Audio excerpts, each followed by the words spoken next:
Welcome to the Starfish Storytellers, the podcast that makes a difference one story at a time by bringing storytelling to life. I got a call from a national manufacturer and they wanted to do a pilot calling program, but it was going to be a big pilot calling, a big program. And when I heard it was the national manufacturer, I was like, you don't want me.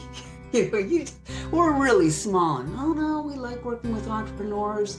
And so she said, just send a proposal. So I sent the proposal out, I did the follow-up calling. She never responded. I just kept on calling on the proposal. And finally she calls me back and she goes, yes, we'd like to come and see your facility. I said, we're virtual. So if you want to come over to my house, you're more than welcome to do that. If you want to see an actual call center, then I'm not the company for you. She said, no, I'll come over. So the day that she's coming over, this was a while ago, I was pregnant with my son, and I'm getting all the house all ready, and I stop at Dunkin' Donuts, making sure that I have coffee and donuts all ready, and house is a mess. I have a 2-year-old son, and there's Pop-Tart crumbs and toys all over the place. And I'm pregnant, so of course I'm wearing nothing appropriate. And she knocks on the door and she's half an hour early. And I'm like, okay. She goes, hi, I'm early. And I'm like, hi, you have got to know, I know how to dress professionally, and my house has seen better days. So we sit down and I give her the coffee and the Dunkin' Donuts and all that, and she starts asking me questions, and they're really ambiguous. What would constitute a hot lead? And I'm like, whatever you say, it's going to be a hot lead. When would you turn those hot leads over? That would really be determined by you. So I have no idea how I'm doing. And meanwhile, my cat walks in. And this is the cat that never shows up when there's people. And he walks in, he sits down right between us, and she's about to pitch down to pet him, and she physically recoils. The cat has grass and mud and just dirty. And she's, oh, what a cute kitty. And then the next thing I know, the cat starts puking everywhere.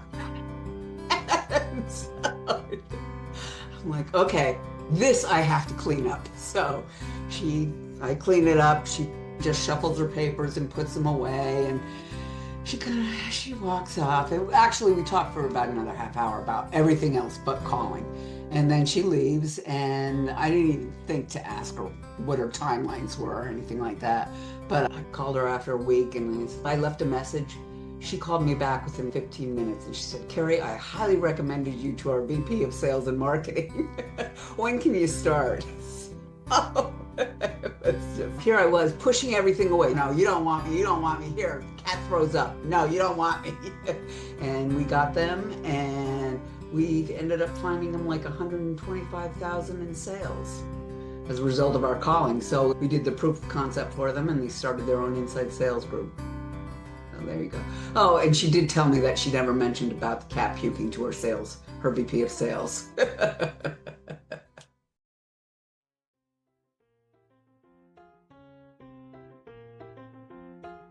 Hello, my name is Liana Henry, and welcome to the Starfish Storytellers. I'm the CEO of the Black Dog Group and your host. I'm passionate about storytelling and on a mission to raise up the next generation of storytellers.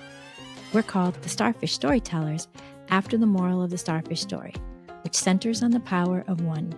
Because no matter how big the challenge, every action matters. One step, one starfish, and one story at a time. Every episode will welcome a new storyteller who will inspire and connect with you. So thanks for tuning in. Now let's get started. Today's episode is on the other end of the line, storytelling under pressure. And with me is Ceri Ruenheck. I think I got that right. Ceri is the president of It's Your Call, a B2B telemarketing services company that develops, implements, and delivers telemarketing programs that help companies convert leads into sales. She's been in business for over 30 years, and she's a leader in human connection. She's someone who understands that a calm voice, the right words, and genuine listening can turn a moment into momentum, one phone call at a time. Ceri works in an environment where storytelling has to happen fast, calmly, and under pressure. Every call is a moment of trust, tone, and emotional intelligence. And often it's the first human impression of a brand. So, welcome to the Starfish Storytellers, Ceri. We're so happy that you're here. Thank you. I'm glad to be here. My name is Ceri Ruenheck, and I'm the owner of It's Your Call. We're a business-to-business outbound telemarketing service where we make phone calls for lead generation, lead qualification, customer outreach, event promotion, database cleaning. Anytime that companies have a large amount of calling and they can't do it themselves, or they don't have the resources to do it themselves, they hire us. We work in all types of industries and when we work with mostly small businesses, but we do have done projects for a lot much larger companies when they can't just dump 1,000 names on their inside sales group and go, oh yeah, with the rest of your work, follow up on these. Then they hire us. So. Thank you for sharing your story with us. It is such a story of authenticity. And we'll talk today more about authenticity, but it's your journey highlights that storytelling isn't going to always happen with visuals, headlines, or carefully edited messaging. Your story pretty much showed us that it happens in real time. Yes. And sometimes you're going to just say what you need to say, right? You're going to be authentic, but you were very much in your story. You were very much present in the moment with that person, which is what you have to do in your day-to-day work with your clients too, is stay present with the person on the other end of the line, because sometimes they're distracted, they're skeptical, they might be ready to hang up. And it's in that moment that storytelling becomes less about performance and more about trust. In a business landscape where attention is short and first impressions matter, the brands that stand out are the ones that communicate clearly and honestly through their people. And the work that you and your team are doing shows that great storytelling doesn't just explain what a company is offering, but it helps somebody feel understood.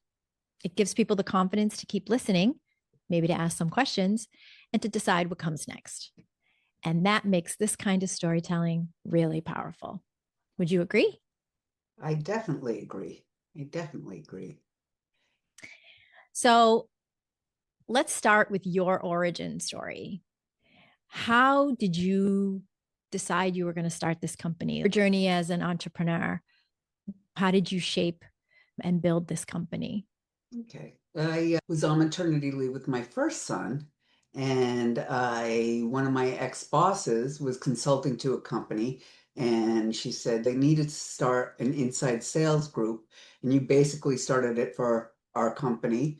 Why don't you take over the consulting gig? And this was our first baby, and my husband and I were like, oh, what are we going to do about childcare? What are we going to do? Should I take a second shift job? All that. And so I was talking to him, and it seemed like a good idea, a nice balance. Here it was, I could stay home and yet do this consulting gig. And so I was helping them start their inside sales group. And after about 7 months, it started petering out. And I was like, how am I going to find people that are thinking about starting inside sales groups? And I just figured, oh, I'm not that smart. So what I did was I realized there's got to be a lot of small companies out there that don't have the resources to do the calling themselves, can't hire an inside sales group. I can be making the calls. So I just went to a trade show that was a small business trade show, and anybody that had one of those goldfish bowls out collecting business cards, I just look at them and go, who's going to follow up on those leads? And I got my second customer. And then from there Nice. on, it just kept on going. Nice. And how many people that you talked to that day jumped at the opportunity to have someone take care of their leads for them? That's huge. I talked to 7 specifically, ended up sending follow-up letters too, because this was back in the day. And what I did was I got a big, bright neon orange envelope, and I wrote the person's name on it with a black magic marker. I hand wrote it out. And one of the companies was actually a very large internet provider.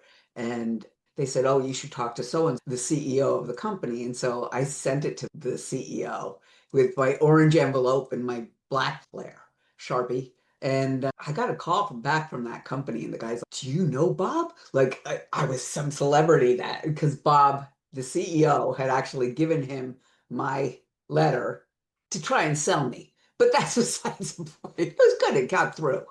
So, Cool. yeah. So 7 and 1 person that we just make about a 20% response rate. Which is great. Yeah. Which is great. I don't think that people really appreciate, and I think we'll talk more about this today too. I don't really think people appreciate how powerful and important phone calls are. We do live in an era where email marketing is really big and important. But then after you've emailed for a while, you need to take the next step. Yeah, and that's one of the things that we're finding a lot of our current customers are doing. They're doing emails, they're seeing people open the emails, clicking on the links, clicking on, but never doing the actual follow through call to action. And my thought process is you've got to be spoon feeding people the whole way through. And the only way to make yourself stand out is to get on the phone and talk to them and find out where they really are. They could be someone's kid just playing with on their parents' phone or on their computer opening things and they have nothing, but you're seeing 65 opens and it's, oh, this is This great. is great. This must be a really hot lead. And Yeah. no, it isn't. Yeah. By getting on the phone, you're doing the lead qualification and you're getting to find out where exactly people are in the sales cycle and where they're just not interested. They're just polite and they open all their emails. Yeah. I've done my share of emailing, and I definitely have seen people open it. And I find that what they open is what I care about. It's fine. The types of content that we send out, when they click on certain things, okay, they're interested in this kind of content, they're interested in kind of, but when they open the contact us, I'm like, time to make a phone call. Yeah. Because if you're looking at the contact us, then you must want to have a conversation. So, Yeah. Yeah. and I have a marketing agency now, but I had run a newspaper magazine for a long time. And I didn't really do much email marketing. Everything was by in person or by phone. And I just remember calling, I think it was Enterprise Bank was one of my clients. And I remember I called them for 10 straight months over and over. And on the 11th month, they signed on and they became one of my best customers.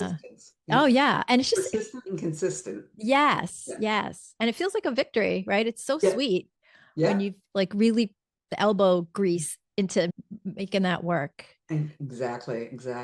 It's Yeah. success. Yes, yes. So let's talk a little bit more about storytelling in real time. When people think of call centers, they probably don't think of storytelling, but I think it's different because in your world, every call is a live interaction with a beginning, a middle, and an end, which is pretty much the standard story arc. When you get someone on the phone or one of your folks do, what is happening in those first 10 to 30 seconds that determines whether they're going to stay on or they're going to hang up? Okay, so legally, you have to say who you are, what company you're calling from, and the reason for your call. That has to come out first. And then usually what we'll do, depending on customer and how they want to frame it, but usually it's we help our clients do blah blah. And so we're telling them what we're solving, the problem that we're solving, and then how we're going to do it. And then we take it to the next step of we'd like to set up an appointment or we'd like to have send you more information or are you interested in seeing a demo or whatever the next step is, whatever the customer determines. It's got to be, wouldn't you like to save money? I always say no. Because if you just say no to somebody on the phone and no other thing, nothing else, there's nothing. They have to hang up. Wouldn't you like to save money? No. We can save you money. I hate those calls. We can save you money. No, I just said no. And they have their script of what to do when they say no. But that's one of those huge measure it by acreage amount of callers where everything has to be exactly McDonald's. You say this, they say this, you say this. And we don't roll that way. So, well, I think that you use what you call, I think when we met, you called them call guides. Correct. I think people may call them scripts, but you call them call guides. And I think people who call them scripts might think, oh, they make conversations robotic, but that hasn't been your experience, has it? You train your team to use those, and there's got to be like a certain flow to that.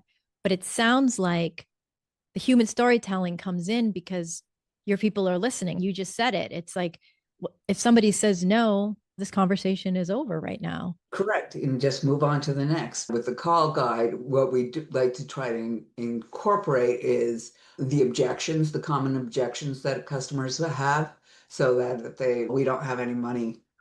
Oh, is that something that you're interested in though? Do you think in the future you might need to have a need for it? So they're able to go back and forth as opposed to nope, not interested, hang up, click.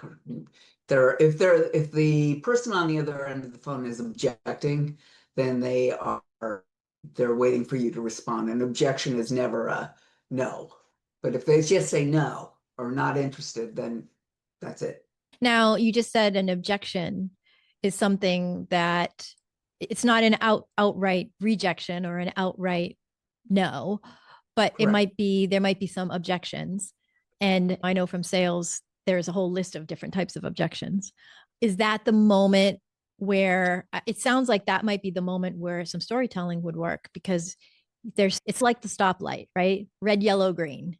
Yeah. And green is, yes, we're in, we'd love to know more, set up the appointment. Red is no, outright no. But it seems like yellow is that sort of, I hate to say gray area, but yellow is sort of that midpoint where they might be saying, oh, I don't know. I have this or that. I would imagine that's where it's your sweet spot. That's where you're going to get in there and be able to talk about your client and tell their story. Yes, that's where it would make a difference. If when we do calling for It's Your Call, because we do eat our own cooking, sometimes people are like, oh, we're too technical.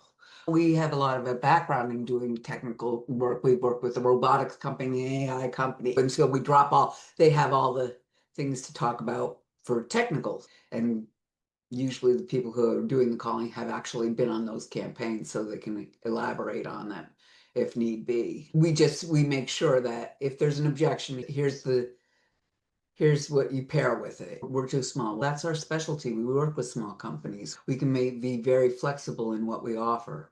Yeah. Yep. I always have to be thinking about that too when I follow up, when we do emails and then we do follow up. It's a variety of sized companies. Some companies, I'm a marketing agency. And so some companies have marketing departments, but we're a really handy extra set of hands. I have a situation right now where I'm working with a company and they have a big event coming up in a couple of weeks. We're going into February. So their event's the first week of March. And they have a small marketing team, and their marketing team is a combination of marketing and product and sales. And so the marketing person that they is helping with the marketing is also has dual roles. And so when I had been courting this company for a couple of years and we just landed them, but we landed them on a small scale just to get our feet wet for them to see what we can do. And we bring value because we can do all the things they don't have time to do.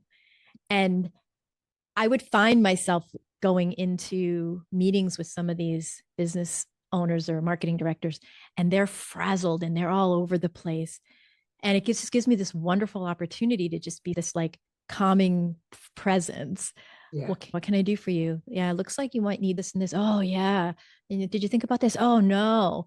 Yeah, it sounds like we'll just take care of that. And then we turn around and boom, we drop it in there. And they're like, oh, thank you for doing that.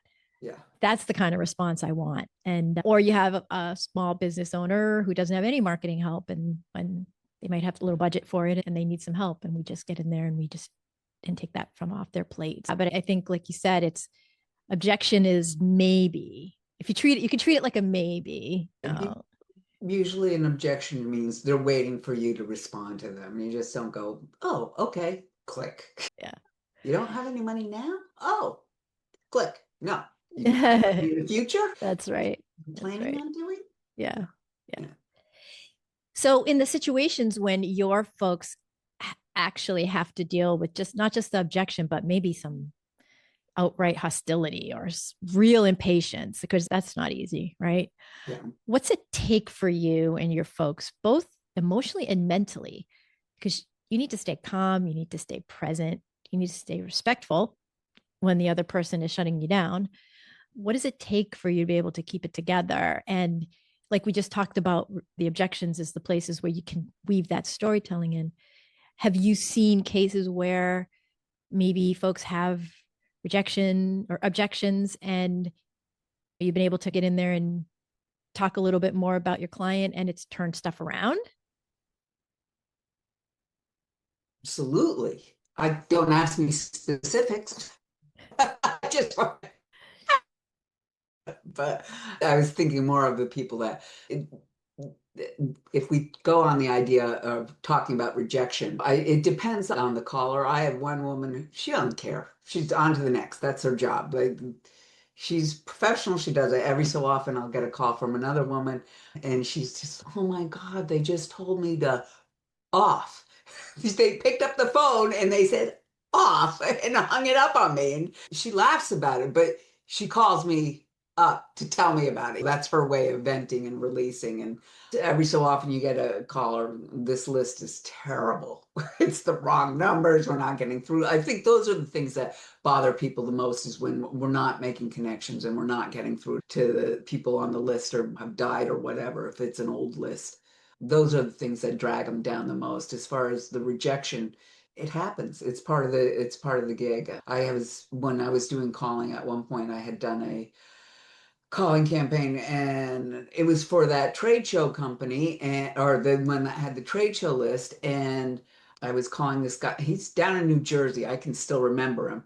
And the receptionist was like, "Oh, he's out in the warehouse. Let me go get him." And she puts me on hold, and then she comes back on like 30, 40 seconds later. "Okay, he's on his way." And then I'm waiting, and then another 40 seconds go by, and she's, "Oh, he's just there." And I'm thinking, "Uh-oh, this is not good. This is for a cold call." She's really, so get on the phone. I do my little deal to introduce myself, tell him. He starts swearing at me. "You told my receptionist that you met me at this conference and you're going to be in, you're lying." And then, you could have, I wasn't going to let him get away with swearing at me. So I just was like, obviously there was a bit of a miscommunication here. I never portrayed myself as meeting you in the thing at the trade show. I said that you were at the trade show, and we have found customers that have attended these shows are interested in our products. I said, "I'm very sorry for that. That interrupted your day, and I'm sorry there was a miscommunication." We hung up. And then I called the customer right afterwards. "Oh, you got to hear about this." Mm. You're portraying them, and yet somebody just swore at you for your portrayal of them. So, anyway. Yeah, that's so challenging. And you do have to have a thick skin to do what you do. Yeah, yeah, you do. You do. You have to have a thick skin. You have to be able to think on your feet. So that's why we call them call guides, because people are using the structure and yet seeing the flow of the conversation, but they're using all their own words, and they've got to be able to come up when people say something like, "Oh, you're calling from so and so, the owner or the CEO. That's my neighbor." That happened one time, and she's like, "Yes, he is." It's pretty funny, but Mm. you got to be able to think on your feet. You can't just, if it goes off script, what do you do then? You have to be able to think. Yeah. Do you feel that, I'm guessing you've trained all your people to be able to do that? Sounds like that's really important. Yeah, I don't hire people that are newbies. We've always been virtual, trying to teach somebody to make a phone cold call while they're next to you. And they get their first rejection. When are they going to get? I'm not going to be able to say, "Okay, pick up the phone again." I've learned early on, I've got to find people that have years of experience. And most of the people that are doing the calling, and actually all of them, have double-digit years experience making phone calls. So they know Mhm. what they're doing. Yeah. That's good. That's good. It's not an easy job. Easy. It's a skill. It's a skill. It's not just a job. That's right. So when you're working with a client and you fill out the call guide, they're going to give you a lot of their story in the call guide. They're going to give you their business story, their brand story, their history, their product story, whatever. And so your team isn't telling their own story, they're telling other people's stories. And I'm sure you have multiple clients, so they have to tell lots of different stories. Do you have to do anything to help them authentically represent the brand story? They don't, I'm guessing they're pretty good about separating who they're Yeah, covering with. covering. Yeah, they are professionals, they are skilled, they know that, and they take on the customer's product or service. It's, oh, we got them a sale. Oh, we did that. Or whatever happened to that appointment? Did you find out about that? Did that go well? They're following up. They care. It's happy customer, happy callers. Yeah. I think we've talked a lot about this, but maybe you could just close the loop on it. When people think about telemarketing or call center work, there's probably a lot of assumptions there. And there's probably some wrong assumptions there. What is something that people are misunderstanding about the work that you're doing? I think that a lot of times people are just thinking anybody can do it. Mm, As we just said, it's a skill. They're professionals. There's senior folks. They know how to work the phone, and it's not just anybody can do. I was just talking to somebody who was saying that they were working with someone virtually, an intern to make the phone calls, and she said, "Well, every other word is not." You could pick up the phone and somebody's saying like it's taking away their credibility. It's got to be polished. People, I see there's two almost distinct demographics for call centers. You've got your sophisticated, which I fall into, of course. and then you've got your ones where you're hiring by the acreage amount of call centers. So that you got thousands of people and they're doing it the McDonald's way, and you have to follow exactly the same words. Everybody's saying the same thing exactly the same way with the same tone of voice. Yeah. Yeah. Yeah. And that's, we talk about it. We talk about it in marketing a lot about what's your differentiator. That's important. It's important to know what that is. And I imagine that the customers that you have, you probably have to do a little work with them around that. You have to kind of talk to them about what is your differentiator, because you're the one that has to, you're on the front line calling these leads. Yeah. As I said, with the callers that we have, they're seasoned, they're senior level folks. And that way they're able to portray our customers in the best light. So we have listeners who listen because they want to learn different ways of storytelling. And there may be listeners today that they're not in sales, they're not in call center roles, but they do have to have hard conversations, or they do have to make good first impressions, or they are facing a high stake moment. So, what storytelling message or lesson from your world would apply to everyday life? I think that being authentic, not using your own language as opposed to, what's the word? I can't think of the word. See, I can't even think of the word. I'm being authentic here. I'm not using popular lingo. How's that? Yeah, not losing jargon or Jargon, that was the buzzwords. word. Yeah, yeah, just you being yourself and not being afraid to tell the truth. Be don't if somebody asks you something and you don't know the answer, don't try and make it up because stupid shows. Yes. And people will verify.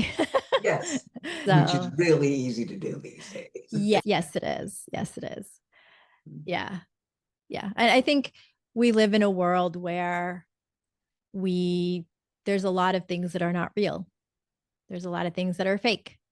Yeah. And I think that all the places where people can be authentic and be themselves and be real and be genuine Yeah. And it is, comes across, getting back to being on the phone, the smile and dial was, and I know we don't dial anymore, but that was a chant for a while. And you can hear from the difference between when somebody's going, "Hi, this is Ceri," or "Hi, this is Ceri. How are you?" Or I don't say, "How are you?" I don't ask people how they are, but you can tell the difference in the voice. yep.